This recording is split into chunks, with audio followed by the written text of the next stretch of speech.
Hi, this is Rod Blagoooooo and Alec Vicchio. Alec, I hope I'm saying your name right. Vicchio or Vicchio.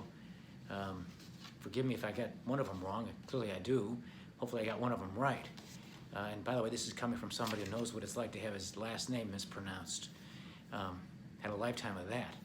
In any event, let me get down to business. Alec asked me, all of you guys in the Fantasy Football League, in your Fantasy Football League, if I would pick your draft order. I've been asked to do this randomly, and so I'll do it, and I'm delighted to do it. But before I do that, let me first wish each and every one of you the best of luck in this year's Fantasy Football League. It's exciting that football's finally coming back. Let's hope we have a full season. It's going to be strange whether or not there'll be stands in the fans when we watch these games. I don't know. Not quite sure what the latest is on that. Hopefully we'll get past this COVID-19 stuff sooner rather than later, and we can get back to a normal way of living like football with thousands of people in the fans, and then of course watching those games on television, and of course the fans and all the noise and that goes along with the fans just makes watching it on television all the more exciting. But let's be grateful for what we have, and that is it's football season, and of course the football season is made more interesting because of fantasy football. And by the way, I spent 8 years sheltering in place in prison for things that aren't crimes, by the way. I won't go into all that now. But that's a big deal in prison. The inmates love football, and a lot of politics surrounds the football season, the televisions, and the betting and the gambling that goes on, which isn't supposed to go on, but everybody knows it's going on and it happens all the time. And of course, there is a robust fantasy football league, or leagues, in prison. I'm sure no surprise to you guys. Anyway, let me get down to business. Let me start your draft order, and let me do this from 1 to 10. It's again random. Now some teams have 2 people, I see that, and I'm supposed to recognize these teams in any way I can. And so that's what I'm going to do, and maybe give perhaps an explanation or two on some of my random picks, because they are random, and I sure hope it doesn't disproportionately or unfairly hurt someone who's going to be at the bottom of the list, because inevitably, someone's picking 10th. Now, I'll tell you who's picking first. It's Alec. Now, any questions on why that is? I'll tell you why. He hired me to do this cameo. What kind of a guy would I be if I didn't pick him first to be the first one who picks the draft? So in my draft order, Alec goes number 1, irrespective of how he did last year, what his record might have been. These random draft picks, these random draft orders, of course, there's a lot of unfairness to it inherently, because I'm a firm believer you ought to go from your record from the previous year if there was one. Maybe there wasn't. Maybe this is just kind of like your first season. But if there was one, well, then I feel like it ought to be the worst team gets the first pick and the best team gets the last pick, and we do what the NFL does. But that's not how this is happening. It's going to be random. So let me get back to the draft pick, the draft orders, and get down to business. Again, number 1, Alec, for the reasons I just stated, and I think those are the right reasons. I think it would speak very ill of me if I was, well, neglectful to the guy that's paying me for this cameo. I think that would actually show a certain lack of appreciation and a certain amount of disloyalty. So, Alec, you're number 1. Who's number 2? Well, I'll tell you who's number 2. Train Set. Number 2 is Train Set. Why? I like the guy's name. It's a colorful name, and it jumps out at me. If it wasn't for Alec, I would have put Train Set number 1. But Train Set, you're number 2, and I wish you the best. Now, who's number 3?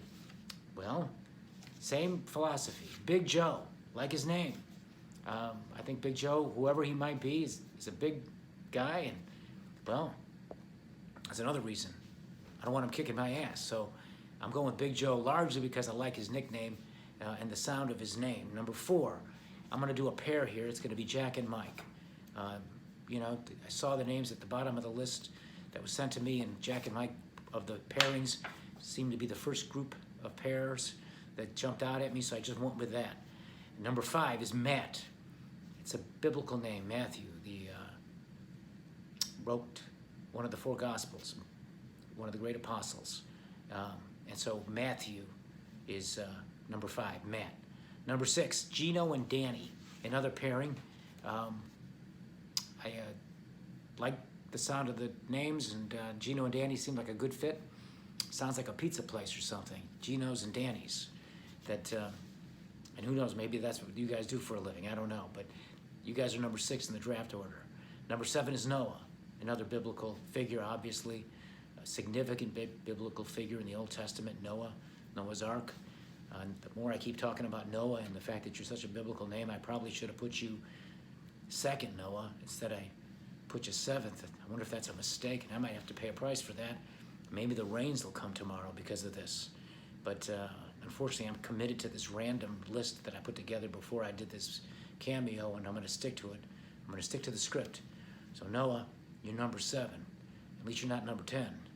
Number 8 is Dom and Chris.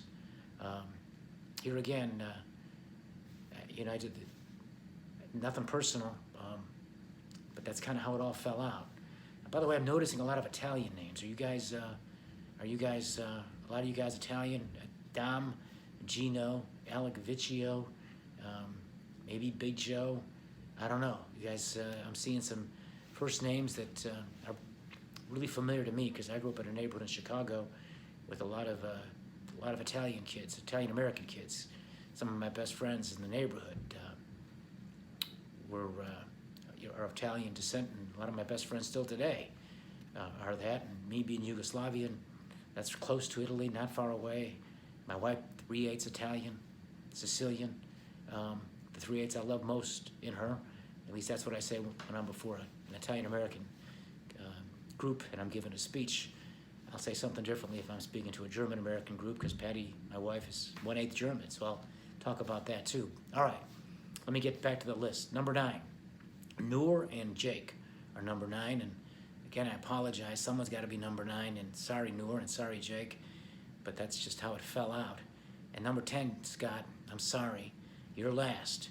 But sometimes when you're last, you go from last to first, and it could very well be, Scott, that the fact that you're facing more difficulties than, let's say, the other guys at the top of the list, it'll make you work harder, make you think more carefully about the decisions that you make. Perhaps you'll do more of your homework, study the statistics, and kind of read up on the players that you have an eye on that you're going to pick.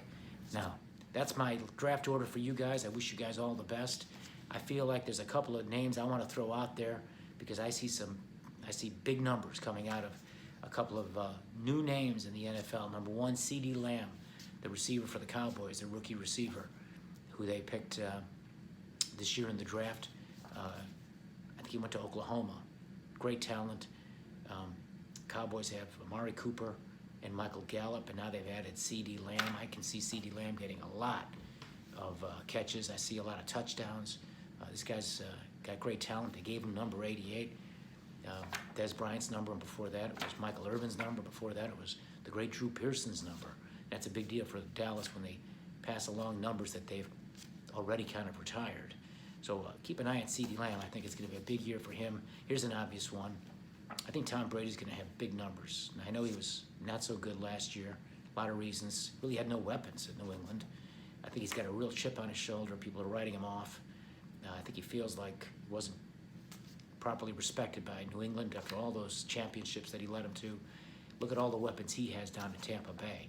And now he's got Gronkowski with him. I think Tom Brady's going to be big and have not only a lot of success in Tampa Bay, which ultimately is all about winning and losing, but I think he's going to do really well statistically. Again, because Tampa Bay has some great receivers, and now he's got Gronkowski as his tight end. So keep an eye on Tom Brady. And of course, running backs, if he stays healthy, Saquon Barkley could really have a breakout season. Ezekiel Elliott is always a very safe pick. He's just a great running back. The Cowboys still have a very strong offensive line. I see him doing, typically very well. When it comes to running backs, I think those two guys are good bets in terms of having numbers that will do well for you in fantasy football. I mean, come on, here's an obvious one, Patrick Mahomes, right? Whoever gets him, you're going to do great. Anyway, I can go on and on because there's just so many players. But I think there's some of the rookie players obviously are going to make their mark, and I think CeeDee Lamb is going to be chief among them. In any event, as a Chicagoan, a former governor of Illinois, and a Bears fan, I don't see a lot of exceptional fantasy football statistics coming out of the Bears players. This is a big year for Trubisky, our quarterback. But I do think the Bears are going to be good. And let's face it, with all due respect to you guys in fantasy football, it's all about winning in the NFL. And if the Bears can win without having standouts in fantasy football, that's fantastic. There's no way to measure, for example, a linebacker's performance in fantasy football. Am I right, or has that changed? And I'm sure I'm right. And we've got Khalil Mack in the tradition of great linebackers in Chicago Bear history. Khalil Mack, Brian Urlacher, Otis Wilson, Wilbur Marshall, the great Mike Singletary, and of course, the legendary and the great Dick Butkus. So we've got, I think, the best linebacker in all of the NFL in Khalil Mack, a real dominant player on defense.